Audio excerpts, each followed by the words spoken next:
आपल्याला लक्षात आहे की यावर्षी आपण राज्य शासनाने आपला जो गणेशोत्सवाचा जो सगळा आपण मोठ्या भक्तिभावाने हा घरोघरी सार्वजनिक स्तरावरसुद्धा मोठ्या प्रमाणात आपण त्याचा जल्लोष करत असतो।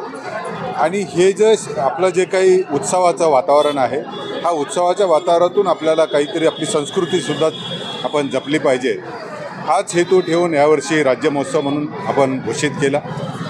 नवी मुंबई महानगरपालिकेने याबरोबर राज्य महोत्सव करत असतानाच आपल्याला पर्यावरणपूरक गणपती उत्सव आपण करायचा आहे। यासाठी सगळ्या ज्या काही 6 फुटाखालील ज्या मूर्ती होत्या त्या विसर्जित करण्यासाठी आपण जवळजवळ 143 ठिकाणी हाऊसिंग सोसायटीमध्ये जाऊन आपण कृत्रिम तलाव केले आणि नागरिकांनी त्याला खूप चांगला प्रतिसाद यावर्षी दिला। 22,000 मूर्तींचं आपण त्याच्यामध्ये विसर्जन केलं। या सगळ्या मूर्ती आपण संकलित केल्या, यांचा आपण योग्य पद्धतीने पुन्हा त्याचा पुनर्वापर करण्यासाठी ते वापरणार आहोत। याच्या व्यतिरिक्त जर आपण बघितलं असेल तर आपण राज्य महोत्सवाचा एक भाग म्हणून आपण प्रथमेश लगाटे आणि मुग्धा वैश्यपान यांचं एक आपण संगीत मैफिल आपण याच्यामध्ये ठेवली होती आणि नवी मुंबईतील नागरिकांनी त्याचा खूप आपणही त्यामध्ये तिथे निश्चितपणे आनंद घेतला। हे जो सण आहे हा आनंदाचा सण आहे, पण आनंदाचा सण आपण साजरा करत असताना आपलं जे पर्यावरणाचं भानसुद्धा आपल्याला राखायचं आहे, याचंसुद्धा संवर्धन आपल्याला करायचं आहे। त्यामुळे मोठे बँजो वाजवणे, फटाक्यांची आतषबाजी करणे आणि त्यामुळे आपल्याला वायू आणि ध्वनी ह्या दोन्हीचे प्रदूषण आपल्याला टाळायचं आहे। आणि सगळ्यात महत्त्वाचं जे नैसर्गिक स्रोत आहेत, पाण्याचे स्रोत आहेत, हे सुद्धा खराब होऊ नये। त्यामुळे आपण नैसर्गिक तलावात विसर्जन न करता ते आपण कृत्रिम तलावात केले, त्यामुळे आपले नैसर्गिक पाण्याचे स्रोत आपण वाचू शकतो। त्याच्यामधले जे जीवाश्म आहेत, जे जीवसृष्टी आहे, तिचंसुद्धा आपल्याला सक्षम करायचं आहे, तिचंसुद्धा संवर्धन करायचं आहे।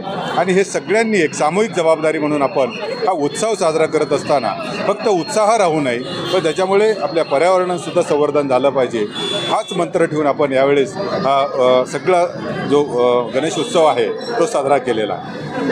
निश्चित आपल्याला बघितलं पाहिजे की आपण ज्यावेळेस पूजा अर्चा करतो 10 दिवस एकदम समर्पक भावनेने, त्यामुळे आपल्या भावना त्या जोडल्या जातात, परंतु ह्या भावनांचा आदर करून आपण पूर्ण शास्त्रोक्त पद्धतीने जे पॉन्ड तयार केले, ते पॉन्डमध्ये पुष्प ठेवली, त्याच्यामध्ये पुरेसं पाणी राहील, त्या मूर्तींची कुठेही विटंबना होणार नाहीत आणि ह्या सगळ्या भावनांचा आदर करून नागरिकांनी त्याच्यामुळे आम्हाला खूप सहकार्य केलं।